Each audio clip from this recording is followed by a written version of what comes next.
Welcome back to another episode of the Golden Domers Report. I am Landen and Traylor, joined by Dylan Kerns and John Richards from his kid's school in the car, back where he started from way back when last season. Boys, first time in a long time, first time on the show that we're coming to you off of a regular season loss. The Irish fell 24-13 against Cincinnati last Saturday at home in an absolute pitiful performance. It was just a disaster of a performance. Dylan, we'll start with you. I know you got a lot on your mind, and then we'll go on to JR after you're wrapped up, and then we'll end it with me. So go ahead, Dylan. Floor's yours. Yeah. I was a little bit timid last week, and I probably should have voiced my opinion and let it rip. But I mean, how many times? Now, this is I 100% think Brian Kelly's a phenomenal coach. Now, I don't think that this is at all at any of his legacy, any of that part. This is on Brian Kelly. But the decision to go with 3 quarterbacks is 100% on Brian Kelly. I mean, what the heck are you thinking? That's something you do against a UMass or some school you randomly play on your schedule. You don't do it against a 7th-ranked Cincinnati at home where there's a lot of revenge and bad blood on both sides. Desmond Ridder wanting to fire up the crowd. You do not roll out 3 quarterbacks thinking, hey, this gives us our best chance to win. Now, how many national champions off the top of your head have you seen? Oh, well, they use multiple quarterbacks. Don't give me the Alabama. They switched at halftime. Nobody seen Tua. So that was their situation. How many national championship teams do they say, oh, let's put him in here, him in here, him in here, and just move it around? It's not a formula for success. And when I saw Jack Cohn out there, when he threw that red zone pick, I gave him one more drive. He went 3 and out. That's it. That's when you make the switch. You move on. Buchner got some action. He was pretty bad. He's got legs. I mean, the defense knew what he was doing every time he was out there. Drew Pine was the best quarterback on that football team, and he did not start. And Brian Kelly had the entire offseason to realize that. But what does he do? He gives the job to the leadership guy and Jack Cohn, and then he tries mixing in some young freshman talent and Tyler Buchner. Just go with the guy that's known your offense and play some football games, because right now, this loss is 100% on Brian Kelly. Go for it, JR. Fair all the way across the board, completely fair. Dylan and I, we've been harping on this pretty much all year before the season even started. If you've got 2 quarterbacks, you don't have any.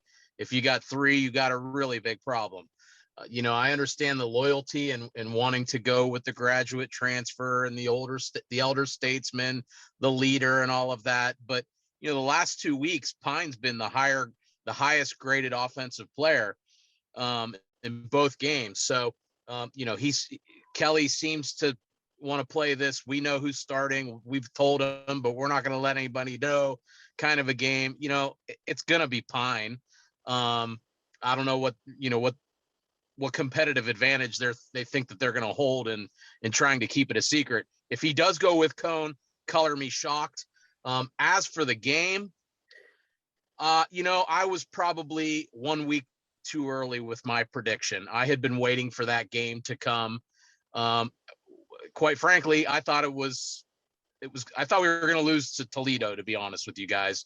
You guys knew that. There's so many issues on the offensive side of the ball. I really don't even know where to begin. Probably easiest to begin on the offensive line.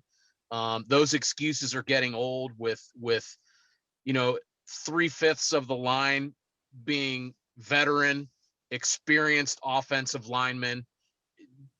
Is it a personnel issue? Is it a coaching issue? Is this something that's got to fall on Quinn's lap? But bottom line is all of it falls on Brian Kelly's lap. I like Kelly. He's the man for the job. Actually, he's the only man for the job right now, unless you're going to get somebody like like Saban or Dabo, and none of those guys are coming to Notre Dame. Nobody wants to touch, Dylan's boy Urban with a 10-foot pole, except for the people that were in his bar. So, outside of Brian Kelly, there's nowhere else really to go. He's the man for the job. How much time left he's got, I don't know. Moving forward, Virginia Tech, dicey, boys. Enter Sandman. There might be something else entering too. Could be bad news. Tech is not anything to mess around with. Even in their worst seasons. I mean, you look at 2019. They came into Notre Dame Stadium. They were up 20-7 heading into the fourth quarter. It took an Ian Book scramble to beat them. 2019 was by far Coach Fuente's worst year. Tech's nothing to mess around with ever. They always put up a solid fight. They got a killer defense this year. Nothing like Bud Foster's, but we still see some of that formation in Bud Foster. Now, here's my thoughts on the Cincinnati Bearcats game. Look, our O-line seemed to play better with Pine. Other than that, what the hell is there? We have no offensive line. I'm taking the New York Jets offensive line over our offensive line. I just don't get how an offensive line can be so bad after having such a good year and returning, like JR mentioned, 3/5 of the offensive line. They're veterans. How do you manage? Like, is it off-season not prepping right? Is it off-season not practicing right? During the season not prepping right? Jeff Quinn has a lot to figure out. And if you guys, I saw on the sidelines, Kelly was getting after Quinn a lot. He was snapping his fingers at him. He was standing right next to him, yelling at him. But anyway, Pine needs a start at Virginia Tech. There's no doubt about it. We can't start Buckner. His youth showed against Cincinnati. You know, he threw off of his back foot right into his hands. He can't do that. That was a play you needed to just take the sack. It was a busted play. Buckner wanted to run. He wants to run. He had a situation. I think it was the fourth down play. Maybe it was a third down play. I can't remember really quite frankly the down it was, but I do remember it was an RPO, and Buckner had the option to hand it off to Kyron, which he had an open path to the end zone, in my personal opinion, or he can keep it and get stopped behind the line of scrimmage. Fourth down. I do believe, because we were in scoring position. We came away with 0 points there. Jonathan Doerer, what the hell are you doing, bud? I mean, come on. If he makes that extra point, that our mindset, I think, would just be, I'm not putting this game on Jonathan Doerer. Absolutely not. He's probably the least amount of worries that I had in that game. He's atop my list. You've always had it out for Doerer. I could say that since Navy of Ever since he kicked the first kick out of bounds when Yoon was still on the team, I haven't liked him.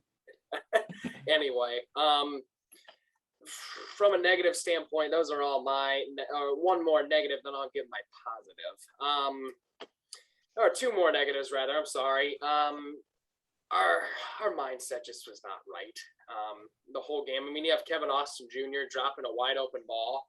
Dude, he was about to score. I mean, if he catches that ball, you're looking at 10, maybe even 20 yards in the end zone after he catches the ball with his speed. It's hard to win with 3 turnovers. I could say that. Now, going off of those turnovers, our defense didn't play too bad, guys. We gave up 2 big plays, and those 2 big plays resulted, obviously, in 2 touchdowns. But you look at the turnovers. We turn it over. We fumble the ball right in their territory. It's hard to stop them right where they're at first and goal. And then Buckner's interception, it's hard to stop them right when they're at the 5-yard line. Now, Jack Cohn's interception, they did not score off of that. Our defense played solid after Cohn's interception. It all started right when we fumbled that football, and it was a total disaster right from there. Why would Cohn even throw that ball? I was right in that end zone at that game, right in the corner, looking at it. What are you doing, bud? You were getting sacked. You were literally falling down. Hey, let's throw it away. I get he was trying to go to Austin in the corner of the end zone, but what in the world are you doing? It's second and goal. Take the sack. At least we can do is come away with 3 points, maybe. Not if Doere's kicking it, but you look at this, and there's the one takeaway I have on defense is Cam Hart is I love his aggressiveness, and there was a point made by Drew Brees on the telecast saying the way his instincts are just going after it kind of reminds him of Malcolm Butler. When he had that interception in the Super Bowl where he just cut right in front and went there. So Cam Hart's adjusting well to the cornerback position. My player of the game, 100%, is Jay Bramlett. He had 46 average yards when he punted the ball, so I thought he had a great game too. But, looking at this team, I look at the 3 quarterbacks one more time here, and I see I see Jack Cohn, who reminds me a lot of Dane Christ. Then the next guy we have is the quarterback. Oh, what's his freaking name? Drew Pine. Drew Pine, right? He reminds me a lot of Deshaun Kaiser. And then you got the third guy, Tyler Buchner, a young kid with legs, reminds me a lot of Malik Zaire. So they got three quarterbacks all in one, and they're trying to find a way to win. I think you just got to go with Pine the rest of the season, and I think that's what they will do. But Virginia Tech is a tough matchup in that environment at night. Could be a tough one there for Drew Pine, but, you know, he's got experience in this offense, and I do think the offensive line is an absolute joke right now. Got to find a way to start running the ball with more consistency, too. Boy, all three guys that those quarterbacks remind you of, those are not glowing endorsements. Kaiser was a decent, productive quarterback at Notre Dame, but let's be honest, they didn't have one of their better years with him playing quarterback. Final thoughts for Cincinnati. All of my concerns rang true. Turning the ball over and getting behind early. You know, taking those 7 points off of the board early. You know, you go up 7-0 there on the opening drive, and you give your defense the lead. A completely different game. So you netted them 17 points, and you just can't do that against anybody that you're playing. I don't care if it's the Sisters of the Poor or if it's the Convicts from '88. That's a hard recipe for success. You know, their margin for error is so slim. You know, like I said, had they beaten Cincinnati, had they been able to beat Virginia Tech this week, and they get to 5-0, 6-0, it would have been a miracle, if you ask me, because Kelly, he's really got to coach his butt off. And the statement post game of, you know, we didn't play well enough and we didn't coach well enough. We didn't coach well enough. Like, are you kidding me? Like that kind of admission after the game in an atmosphere like that, when it's, you know, seventh ranked team coming into your stadium against number 9. Okay, you're coming off the Shamrock game. You're in Chicago. You beat Wisconsin, who stinks, by the way. Graham Mertz is still the worst quarterback in the last 10 years in college football. That kind of admission, that is really, really bad. And he's got his work cut out for him going forward, because quite frankly, there could be 3 or 4 more losses coming. Looking at the schedule, guys, for me, obviously, you know, you're going to get the best for everybody, but looking at the schedule, you know, I'm not worried about USC, if I'm being totally honest. I know they're a rival. They always play us so tough, but I'm not worried about SC. Not really worried about North Carolina. Their defense is garbage. I mean, if Jack Cohn could look like Peyton Manning against North Carolina, Mac Brown's defense. Virginia Tech, they scare me. I'm not going to lie to you guys. Their defense scares me a lot. Their offense has their issues, but their defense is very scary. Looking ahead, who else we got? Navy. Stanford, you're right. Stanford pulled off the upset. Stanford, I'm getting a little worried about them, but luckily I feel we should have figured it out by the last game of the year. If not, it's a tough trip. It's all the way to the West Coast the last week of the season. Especially if you lose another one, I'm telling you, the ambition is not going to be there. We always go to the West Coast on the last game of the year. Right. And how many of them are good games from a full perspective of the full 4 quarters are good? I mean, the one in our undefeated year, we started off slow against USC. Right. We did. All right, boys. Any final thoughts? I know you guys said final thoughts. Any other thoughts on Cincinnati before you two I lead you into Virginia Tech? Desmond Ridder is a good quarterback. Yeah, good luck to UC. Good for them. You know, I don't know whose idea it was to schedule them. If that's something that, do you guys know? Is that like something that Kelly threw to the administration to throw them a bone? I don't know why we played them. That's exactly right. He said in his press conference last week that, you know, he loves giving teams opportunities like this to come into Notre Dame. Well, I guess he still has a soft spot for you know, Cincinnati, and they came in, and give them credit. They took advantage of it. And, you know, Luke Fickell, they've got a good team. They're well positioned to, you know, make their way into the playoffs, and good luck to them. I would love to see Cincinnati in the playoffs. I'd love to. I think they're more deserving than Ohio State right now. Now, ask me at the end of the season, Notre Dame's probably the only ranked team they're going to play. So it becomes strength of schedule. But we have such a long road ahead of us to be even talking about the playoff. Obviously, we're out of it. I don't think we're getting in unless we beat every team by 60. No, we're done. We're not getting in. We're not very good. Bottom line. The Wisconsin game was a little bit of a hoax. That's one more thing I wanted to say. The score in that one was a little bit of a hoax because it got away late when we started scoring some defensive touchdowns there. We had the kick return. If you look at outside of that, we played every single game extremely close, including Toledo. So, I mean, the Purdue game was close until the Kyron Williams run. We've really only had one big play in our wins that have really jump-started you need scoring outside of just your offense to help you win a football game. And that showed. I mean, I thought, okay, maybe they showed us something against Wisconsin, but maybe that was something late in the game that just got taken advantage of. I want to touch on Dorr too. You make that extra point, it's 17-14. You miss it. I've seen this happen with the Browns. Find me my kicker for the last 20 years. When you miss an extra point like that, all the air gets let out of the stadium. When you score, you've got some momentum. You miss an extra point like that, and it was like, oh, because that's a big extra point. You hold them. Now you only need a field goal to tie. I mean, just look at how the defense came out after that PAT was missed. Certainly not why we lost the game, but it killed a lot of the momentum that we had built.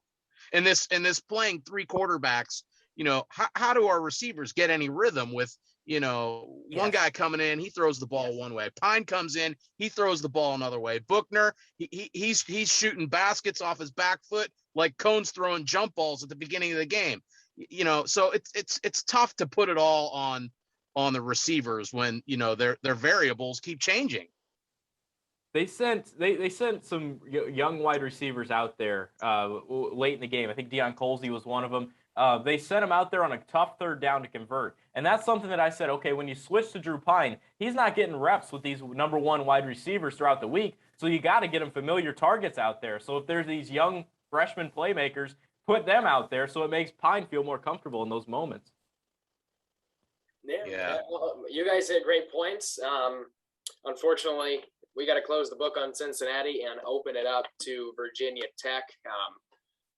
Look, as I mentioned before, I'm just going to say a little bit of piece because Logan, Traylor, and my brother, will be live on Instagram, both of our main Instagram accounts, on Saturday at 10 o'clock a.m.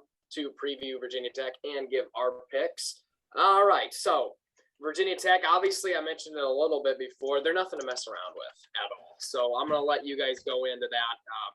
Say the things we need to fix, things you'd like to see.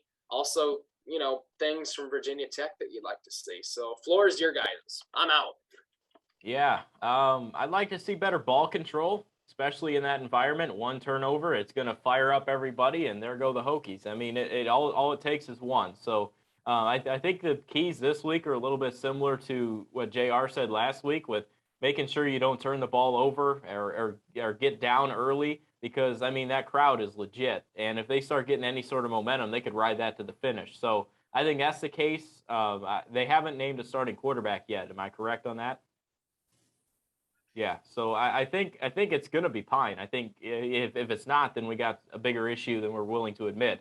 But I think Drew Pine's a quarterback you got to play here. Hopefully he can get some rhythm early in the game. I like his footwork in the pocket. I think he makes a lot of great plays in that area. So, I mean, it's a tough environment for sure, but you got to find a way to get some big plays. I want Kyron Williams to get 100 yards on 20-plus carries. That's what I want him to do. I want him to find a way to start plowing teams over like he did last year. Yeah, we have to start fast. Can't fall behind. The room for error is really, really, really slim. You can't gas up that crowd. They're going to be fired up. Blood is in the water. It's a down year for us. And I would like to see maybe a little bit more ingenuity from Tommy Rees. What's the harm in playing both running backs together out of the backfield? Yep. Get some more playmaking out on the field. I certainly hope it's Pine and not the Statue of Liberty in the pocket. it's going to be a really, really tough challenge. It's a night game, right, guys? Yep. Night game, Enter Sandman, ABC. That place is going to be rocking, man. Blood in the Water. What's their record? They've lost only one game, right? 1-2. They're 4-2. They're 4-1. They're 3-1. They're 3-1. Okay. So, and they've beaten UNC. So they're well coached. Baumeister. I don't know how great of a quarterback he is, but they're legit. And we're not capable of beating anybody badly right now. We've certainly shown that over the first couple of games without some help from the other side. So we're going to need to do ourselves some favors. We're probably going to need a little bit of help from them. Tough environment. We're probably going to get homered a little bit. Get ready for that. But let's see what Kelly and the coaching staff can do to come back from an admittedly a poorly coached game. I still can't get over that was something he admitted in his post-game press conference. As a former coach myself, that's something I would never ever admit publicly. Yeah, but that's just a horrible look. It's not a good look at all. And I mean, being a fan of a team that doesn't have a coach that likes to talk to the media very well either in the NFL with Urban Meyer, I see a similar situation here with coaches opening up their mouths. You see it in the NFL with Matt Nagy. He doesn't know when to shut up. So I'm not saying that that's a bad thing by Brian Kelly, but it was a poor statement there. He's usually really good in the media with those post-game comments or any of those things where he's talking. But that was one where it really just rattled you. It's like, really? Yeah. You were out you didn't coach there. You didn't coach well. Like that's something that shouldn't be admitted. That's something that you keep in the room and you don't go out. You say, you know what? We probably could have had a better week this week. That's something you tell your own coaches, not everybody. Well, we got out coached by Cincinnati. That's something you can't admit. Appreciate the honesty, but let's keep the commentary to ourselves, right? Exactly. So Virginia Tech's going to be a tough test. And everybody saw it. So it's not like it's something you got to come out and remind everybody, oh, we coached like a bag of bricks. Yeah. It's rough. Unacceptable at Notre Dame. FEO material. FEO material. FEO. Fire everyone. Oh boy. We all good on Vatek? Sure. Yeah. I don't think there's much you can do except for improve. Hey, only way to go from here is up, right? Yep. I don't know. Yeah. I don't know, man. I don't think last week was the peak. Oh, are they coming off a bye? Yeah. Yeah. So there you go again. Getting worried. I still have yet to make my pick on this game. I made my picks on almost all of them, but this game I never picked against the Irish on the show. I picked them to beat Bama last year. Obviously, I'm not going to get on my own show, my own Notre Dame show and pick against Notre Dame. I mean, that's like going on a freaking Indiana page and saying, oh, we're going to lose to Purdue. Not going to happen, even though we do every year. Anyway, let's get into our week 6 picks, fellas, shall we? Just you and Dylan. Dylan won last week somehow. Awesome. Kentucky. Yeah. Wildcats, baby. Yeah. Listen. I think I picked them too, didn't I? No, you went with Florida. Oh, no, I took them, but I remember saying, watch out, that's a dangerous game. Yeah, you said that's tricky. Look, Dylan, I got a minute here, bud. You're right. I'm wrong. I'm stupid. You're smart. Yes. My Happy Gilmore fans out there. Chubb's got the finger, pancakes, whatever. All right, week 6 pick. I finished in last place, tied for last with my brother. JR finished second, of course. He's always at the top no matter what. He has yet to finish 3rd or 4th no matter what. So congrats to you. All right, Thursday night, 7:30 p.m. on ESPNU. We got 15th ranked Coastal at Arkansas State. Wow. We'll go JR, then Dylan. Coastal. They're rolling now. Yeah. Crystal clear, Chanticleers. Coastal might jump us. They might. They will. They'd beat us. They'd beat us. Come on. On the blue field. Come on. They would. They would. Oh my goodness. Friday night on 7 p.m. ESPN, we got Temple at 5th ranked Cincinnati. What a turnaround. Playing Notre Dame, going to Temple. Yeah, listen, this is usually a good game, and it's a letdown spot for Cincinnati. Thankfully, it's on a Friday night, and they're probably going to be riled up. I'll take Cincinnati. They got too much on the line to have a letdown occur. Yeah, I got the Bearcats. You had to think about that for a minute, Dylan. I saw you thinking. Yeah, I just thought. You gonna flap? No, Flap? All no, right. we're good. 10:30 p.m. on Friday night, Pac-12 after dark on a Friday night. We have Stanford at number 22, Arizona State. I'm going Arizona State. Yeah, if this was in Stanford, I think we might see a different outcome. But I think Arizona State at home this late, Stanford riding high last week, not gonna matter. What's the magic word, boys? You play to win the what? Yeah. Game. All right, let's start the I Saturday. mean, they're both in a letdown spot though, right? Because Arizona State beat UCLA, so I'll take the home team. What a disaster UCLA has turned into, though. Chip Kelly at his finest. All right, Saturday slate at noon, the Red River rivalry. 6th ranked Oklahoma taking on number 21 Texas on ABC. Boy, Mobile Homa, they just keep finding a way to keep chugging along. Texas, they look pretty good ever since they made a quarterback switch. This is going to be a pretty close game. But I'm gonna go with Joe Oklahoma, I think, here. I disagree with you saying it's going to be a close game. I think Texas blows them out of the water. Bijan Robinson, give me the Longhorns. You might be right about that. Man, if only Gus Johnson was on this call. I can't believe they took Fox's rights away to this game. I'm baffled by that. Anyway, It's an ABC game. I just don't know about Sark in a game like this. That's my only concern with Texas. But I think Oklahoma, they're finding ways to win, like Landon said a couple of weeks ago. The good teams find ways to win, and they're doing that. They proved me wrong last week. They fixed their offense last week, it looked like, a little bit. All right, a little bit. Moving along here, we got Maryland at 7th ranked Ohio State. JR, Maryland got stomped on Friday night. Stomped. They certainly did. We say it's hard to win turning the ball over three times. They turned it over 7 times. That Iowa defense looks really strong. Maryland rolling into the shoe. Ohio State looks like they've, maybe have turned the corner a little bit. They've stabilized both sides of the ball. Their quarterback looks healthy. Buckeyes here easily. 7 turnovers. Geez, was Blake Bortles playing quarterback? Give me the Buckeyes.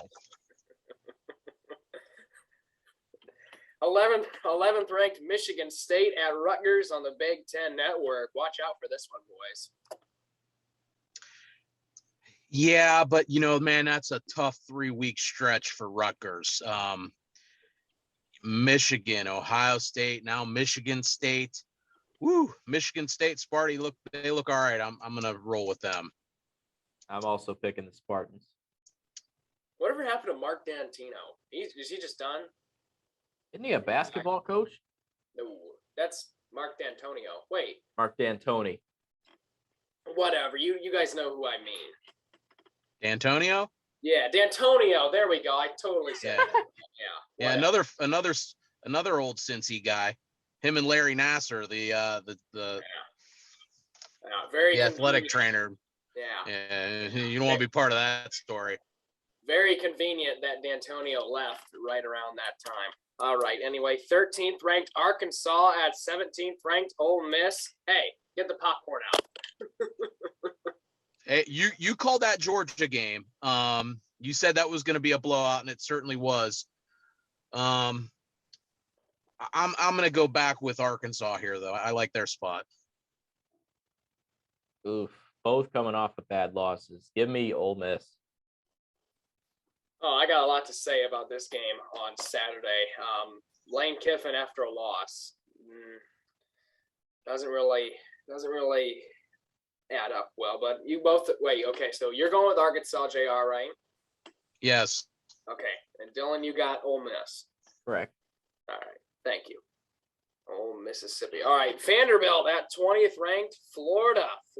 How in the world are they still ranked? But okay. Here's another coach that makes some baffling statements to the media after a game. I don't know what Mullen's spouting his mouth off. He loses the game and he comes off in a press conference like he just won the game. Thankfully, they're playing Vanderbilt. They're awful. I like their defensive coordinator, their coach that was our defensive coordinator, but give me Florida. Big. Landon, didn't you have Vanderbilt finishing very high in your SEC rankings? I don't want to talk about it, bud. I don't know what you were doing that day, but I will take the Florida Gators big. I don't want to talk about it. I'm not going to talk about it. Right, moving on. Second ranked Georgia at 18th ranked Auburn on CBS. Georgia, that defense is they might be the best team in the country. Give me Georgia. They can beat the little brother. They can't beat the big brother. Give me Georgia over Auburn. They will easily. I think they could easily beat Alabama. I think they would easily be able to shut down their offense. Their offense looks puny to me. All right, but I'm not saying anything. Boise State at 10th ranked BYU on ABC. That's at 3:30 p.m. as well. Interesting game. Interesting spot here. Give me BYU. I'll go with the home team. Give me Boise State on the road. How dare you pick against the Mormons? All right, 19th ranked Wake Forest at Syracuse on ESPN2. Why is this game even televised? Wake won last week, but they let me down a little bit in another pool that I'm in. But, Syracuse, they stink. Give me Wake. One day, I hope the Syracuse Orange are good enough to play in the Orange Bowl, the bowl named after them, but it won't be this year. So they're a poor team. Give me Wake Forest. 24th ranked SMU at Navy on the CBS Sports Network. SMU. Southern Methodist. Triple option versus run and gun usually doesn't favor the triple option at all, ever. Penn State, Iowa. Woo! Boys, here we go. 4 p.m. I can't believe this isn't the 7:30 game. This will be Gus Johnson's game, though. 4th ranked Penn State at number 3 Iowa on Fox. Boy, what's the line? Anybody know? It is Iowa by 2. Yeah. I was going to say 2 or 3. I'm going to go. This is one of these situations where James Franklin has one of his bad moments. I think Penn State is the better team. Iowa's going to be the better coached team. I'm going to go Iowa by a field goal. I'm picking Penn State in this one. If you know about sports betting, there's always a 3-point lean to the home team. So therefore, Penn State is leaned by 1 here. If you take away the home field advantage, and obviously there is a home field advantage here, but I think it's the Nittany Lions. We could very well see this matchup again in December in the Big Ten championship. If they're in separate divisions, Iowa, they control their own destiny. I mean, they should not lose a conference game besides this one. That Big Ten West is a joke. I mean, you have Northwestern losing to Duke. Northwestern gets blown out, makes Nebraska look like Alabama last week. That division's a joke. Penn State's got a tough road ahead of them. They have yet to play Michigan, Ohio State, Rutgers even. It's going to be an interesting ride in the Big Ten for sure. I'm excited to see how the Big Ten plays out. All right, 7:30 p.m. Let me go on record by saying I think Penn State is the better team, but I don't trust them or their coach in this spot. Fair. 7:30 p.m. We got 9th ranked Michigan at Nebraska. Watch out for this one. Oh. Yeah, it could be a little bit of a tricky spot, but Michigan's playing well, and Nebraska, they're just not quite ready yet. Give me Michigan. Michigan, enormous. Look, Dylan, I get where you're coming from. Nebraska's a joke. They're coming in off of momentum. I mean, they just put up almost 60 points against Northwestern last week. I like where Nebraska's at right now. Frost is starting to kind of turn it around a little bit. I mean, he's starting little by. I mean, I know it's little. He still has. They might be 500, but he's turning it around a little bit. This is a tricky game. Michigan, obviously, coming off. They kind of have a hot head right now. I'd still like to see them be tested. Anyway, all that and more coming up on Saturday. My picks and Logan's picks. LSU at 16th ranked Kentucky. Easy. Boy, LSU. I mean, I went to bed Saturday night and they looked like they were humming along comfortably. And then I woke up and I saw that they lost. Like, I don't understand that. I'm going to go with Kentucky. I'm picking the Tigers. Ooh. All right. When this runs out, I'm going to send a new link because we might not get through all the games here. We got about 5 more games to go. So I might have to send another link. Just keep an eye out. I'll email it to you. We got a minute, 30 seconds. All right. 8 p.m. We got number 1 Alabama at Texas A&M. This is another tricky one. No, Texas A&M, they don't have the firepower. Bama. Yeah, enough with this tricky one thing. Alabama's a great football team. They roll them over. 9 p.m. we got New Mexico at 25th ranked San Diego State on Fox Sports 1. So I guess we're just putting any team who's undefeated in the top 25 now. One of those years. Aztecs. Yep. San Diego State. Yeah, I mean, they beat what? I guess they beat the school of the blind if they get in the top 25. Non-ranked game of the week, we have Wisconsin at Illinois. A lot on the line here. If Paul Chris loses this one, they could be out in Madison. This could be an option for the prison inmate game. Both teams need to hit the showers. They're so bad. I'll go Wisconsin though. Yeah, I'll take Wisconsin pretty handedly. I don't know. I want to say pretty handedly. This might be a low-scoring 7-0 game, if maybe even 3-0, depending on how Mertz. Anyway, our not-so game of the week: 0-6 UConn at 0-5 UMass. Well, back to the prison inmate game of the week. I'll go with UMass. Yeah, I mentioned UMass earlier in the show. That was supposed to be the trial. A team like UMass, it should be a trial where you test the 3-quarterback situation. Give me UMass. Just UMass because of UMass. All right, here we go. 7:30 p.m. on the ACC network. We have 14th ranked Notre Dame at Virginia Tech. I'm shocked we're 14, to be fairly honest. I'm sorry, you guys. I don't have a lot of faith in where we are right now, as a program, as a staff, just from a talent standpoint overall. We seem to be, searching every corner, every cabinet, every place we can for the right combination in so many different areas on the offensive side of the ball. There's no cohesion. There's really seemingly no leadership coming from anywhere over there. Too bad Kyle Hamilton can't play quarterback. We could probably use him there. I'm going to go Va Tech 23-20. I also have the Hokies in a 17-13 contest.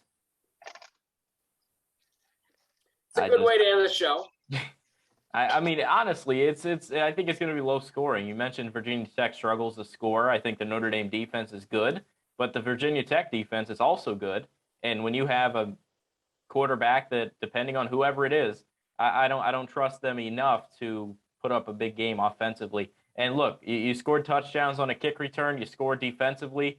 Maybe if you get one of those, maybe you win the game. But if not, then I don't think that they have enough offensive firepower to put up the points that can keep up with Virginia Tech. Fair point. There's no if about it. You're gonna need one of those in order to win. And I think as the season moves along, you're gonna start to see more red ass Brian Kelly old school comeback. Because I'm telling you, this is not going to be a pleasant year for what we're used to seeing over the past couple of seasons. It's going to be rough. Buckle in. Sorry, Landon. No need to be sorry. It's facts. And you know what they say, facts really don't care about your feelings. So it's true. Everything you guys have mentioned, that's fair. There's some rebuttals I have, but you guys hit it on the nail. We are struggling to find ourselves, and you can't be doing that here in week 5. You know, that's something you do that's something you do after your spring game and heading into the regular season and after week 2. You can't be finding yourself here week 5 into the season on the road at one of the best atmospheres in the country if they win. So that you guys made fair points. Thank you both. Thank you, JR, for being on the show. Kelly really has to be careful how he handles this because the locker room is on the line. And if he goes back to Cone and the way that emotions seem to be around the team and in the stadium, a lot of people like Pine and what he can do. And if he goes back to Cone, it might not be a very pleasant locker room. Yeah, I agree. I totally agree. All right, JR, thank you for joining us today. Dylan, sorry you can't make another live stream, but good luck. You know, what an opportunity. You get to see the number 1 team in the NAIA, right? Is it the NAIA? Yeah. Saturday morning. So, and with that being said, join me and my brother Logan Traylor on Instagram Live. I think I phrased that right. I'm not tech savvy. At 10 a.m. Saturday morning, we'll be previewing Virginia Tech. Logan will have some things to say about Cincinnati. I feel like if Dylan's and JR's kind of rants were bad, just wait for Logan. Get the earmuffs out for the kids. I think it's going to be profanity laced with Logan on the show on Saturday. For me, I already talked about Cincinnati. You guys get to hear my Virginia Tech preview as well as my picks and Logan's picks and Logan's Virginia Tech. And we will obviously be mentioning JR and Dylan. Obviously, you know, I'm going to go off of your guys' preview. You guys hit it on the head. This is a big game. Nervous game. Let's get Do we have a weather report? Rain. that actually might help. Start Buckner. That might help. Start Buckner. Yeah, do it, honestly. If it's in the rain, I think a mobile quarterback plays. Listen, he don't be surprised if more than one guy plays again. I mean, I think that's just the kind of year that he's going to be searching all season long. And Dylan, you and I, we don't like that, but it just might be the flavor of the week. Yeah, Culver style. Who was the 3rd string quarterback last year? I cannot remember his name. Brendan Clark? Yes, bring him back. Bring him back. Yeah. Let's play 4. All right. Well, boys, thank you. I will see you next week, probably Monday or Tuesday, to preview what hopefully is a win. I hate doing loss shows. It's boring. It gets me fired up. Anyway, Good. See you then. As always, Irish fans, go Irish and love the Notre Dame. See you Saturday.